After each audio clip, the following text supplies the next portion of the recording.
so that doesn't look good for that. I mean, Yeah, I mean, damper. it's something I've been doing for the last month. I mean, it's a precautionary thing. Is it? Okay. Yeah, I mean, it's kind of been. I mean, if you look the last 3 weeks of the season, I've been doing it every week. I mean, Okay. it's just keep the weight off that foot. It's precautionary. I mean, it's strictly that. What was your process? Everybody kind of goes through it differently. What was your process of handling the disappointment that came with Selection Sunday? I mean, really just taking my time to sit and reflect on it, and I mean, can't make any rash decisions based off of one decision that was made, that you can't control, and I mean, it's something that you have to control what you can control, and in that situation, I was out of our control, my control, and whatnot. So, I mean, we just got to keep moving, keep pushing forward, and it's unfortunate, but life goes on. You got to keep moving, and we have the opportunity we have here, so we're focused on that. What's the mood now? Is it still anger? Is it acceptance? Is it there's a football game Saturday and it's just that simple? How would you categorize where you're at? I think it's all the above. I think a combination, a little bit of everything, and yeah, I mean, like you said, there's a football game to play on Saturday, and you can't look past that because that's all we got left. I mean, that's the task we were given, and that's what we're going to get after now. Did you consider at all, like you mentioned, the last 2 weeks of the season due to precautionary reasons, of opting out of this game and taking the next step, or is it you were always going to play in this game? No, for sure. I mean, I think, especially in the situation we were in, I had to look at all angles, and I think, especially in the situation when you're getting pulled in all these different directions and hearing all these different things, yeah, it's easy to kind of fall into the decision-making process of like, yeah, should I do this, should I do that? But I didn't want to make any decisions, like on one day. I needed to take my time and really go through the process and kind of figure out what was best for me, my family, and the team. So kind of how we went forward with it. Was there discussion with the teammates as well, or? Of course, yeah. I mean, teammates, coaches, family, agents. Everybody combined. I mean, you want to get as much information as you can possible. Talk to all different outlets and just try to make the best decision possible. But I mean, at the end of the day, you got to do what's best for you. And for me, I think that's what I've done so far. And I just try to talk to everybody I can, who at least opinion matters to me. And yeah. Why was playing in this the best option? Kind of a weird question. Right.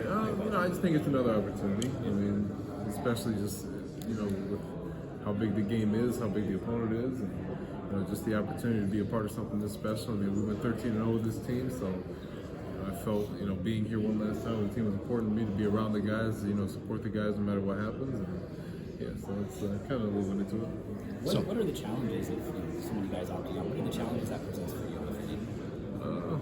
I wouldn't say challenges. I'd say it's more of opportunities. I mean, like guys opt out, so what we have to do, more guys have to step up. It's an opportunity for young guys to come in and show what they're made of, and they're getting way more significant snaps than they would have been in the first process. They're getting way more practice reps than they would have in the beginning. So, I think it's a combination of a lot of things of who's up next. I mean, the cliche of next man up, right? But it's real, especially in this situation when you have high level guys.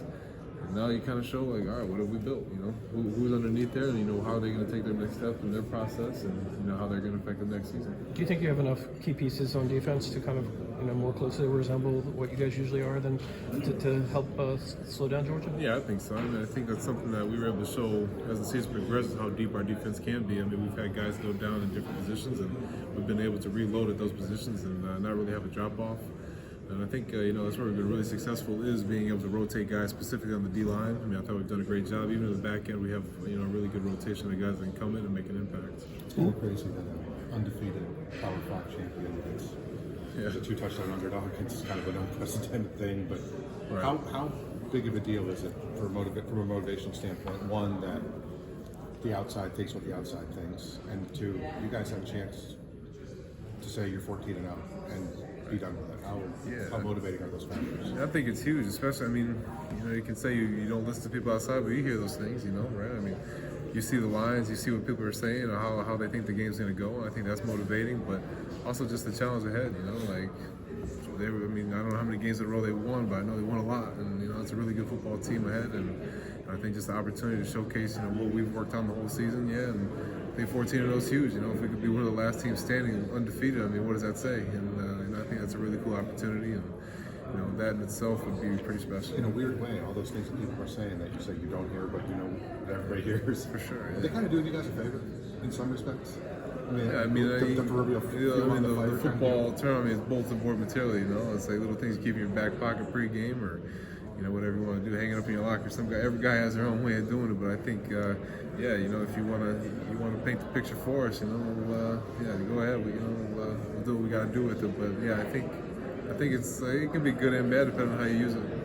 You said that there's opportunity for young players to step up. Who's kind of some players who've seen in practice take that next step and get ready for this game? Yeah, I mean, I think the main one is going to be Daryl Jackson. I mean, it's crazy to think he's still young, but he is. I mean, I think he might only be 20 years old still. To be able to step on the field for the first time, I think people are going to be pleasantly surprised with the impact he's able to make. And then, there's other guys all over the field, and I think Byron Turner's got an opportunity to step up and make an impact, and some of the younger linebackers have an opportunity to make an impact. But yeah, I think across the board, offensively, defensively, and even guys in special teams are going to be stepping into more important roles there. Is going to be huge. Speaking on Daryl, you worked with him obviously all season. Yeah. You know how hard he's worked, and how he's basically his games have been practices. Now that he has the chance to be able to play in the game, just how happy are you for him, and what do you think he's capable of?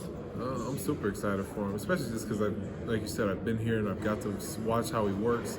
I got to see how hungry he is. Me and his relationship has grown as time has gone on, because I think it's kind of like a respect thing, and how each other work and working together. And I try to pour into him and just let him know I got you, man. I think he's going to be very successful, and I'm very excited to watch him go out there. So much of your story this year has been how you transferred to Florida State to play in big games, and the biggest game of your career here, and the ACC championship game you had by far your best game. Just how fulfilling was that for you, and how do you try and one up yourself if you feel like you can? Sure.